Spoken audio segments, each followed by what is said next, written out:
sommes contents de vous accueillir. Merci beaucoup. Dans ce centre. Merci. Après ce périple. Oui. Hein, c'était bien. Hein, C'était très bien.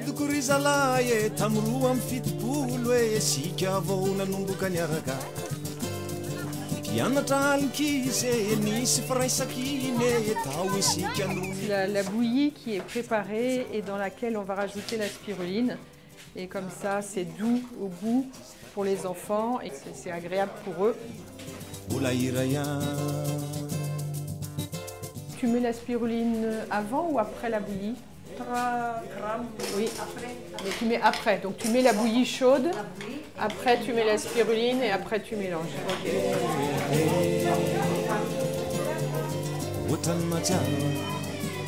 Nous sommes dans cette salle pour donner une cure de spiruline à ces enfants qui sont venus d'assez loin autour et qui ont vraiment besoin. Et ils vont revenir pendant 6 semaines. Ça va booster, ça va donner un tonus à ces enfants et surtout leur apporter un plus par rapport à leur croissance. Par exemple, cet enfant qui est en train de manger, il paraît avoir 1 an et demi ou 1 an, mais en réalité, ce garçon a 3 ans. À 250 km de là se trouve la ferme de Fanantenana. Elle a été développée depuis 2014 par l'association Esperanza, Joie des enfants. Elle cultive la spiruline, qui est une microalgue particulièrement riche en fer et protéines, idéale pour lutter contre l'anémie et la malnutrition. Depuis la fin 2022, nous avons 4600 enfants bénéficiaires de la spiruline qui se répartissent dans 10 centres, soutenus par l'association Esperanza et par Los Niños. Il y a également d'autres enfants bénéficiaires dans la maison de nutrition d'Antena qui achètent nos surplus de production chaque année. La spiruline demande des conditions de production très rigoureuses. Pour prouver la qualité des spirulines produites ici, on fait l'analyse au sein du ministère de la Santé publique et à l'Institut Pasteur à Madagascar. C'est comme ça qu'il va nous donner aux enfants dans les centres. On est effectivement très content de travailler avec Antena et avec le bailleur qui soutient l'action Bien nourrir l'homme parce que ça donne un plus et puis un avantage et puis un intérêt aussi à ces enfants qui sont dans des endroits super isolés et qui sont presque oubliés.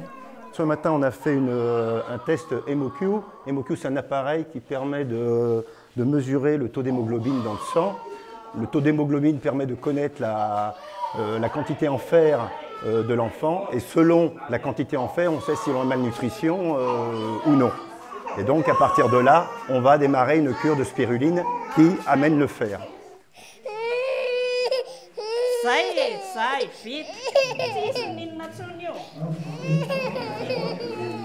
Il est important aussi de se poser la question, qu'est-ce qu'on peut faire sur la durée pour améliorer la santé de nos enfants et de toute la famille.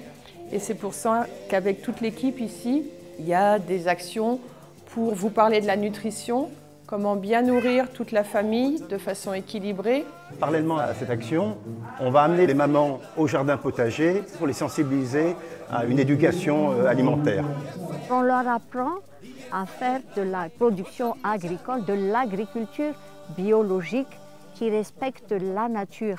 Donc on leur donne des semences, pas beaucoup, mais juste ce qu'il faut pour qu'elles puissent planter dans la petite parcelle qu'elles ont, pour qu'elles aient tous les jours, de façon permanente chez elles, des légumes. Et puis, si elles sont motivées, elles peuvent se faire elles-mêmes leurs propres semences et étendre leur potager. Bon, elle dit qu'elle est super contente d'avoir reçu ça. Je lui demande qu'est-ce que tu veux en faire, elle va en planter. Combien d'enfants tu as? Elle a 9 enfants. Elle est très nécessiteuse par rapport à l'ensemble. Si vous voyez comment elles vivent, leur maison là-bas, vous me direz...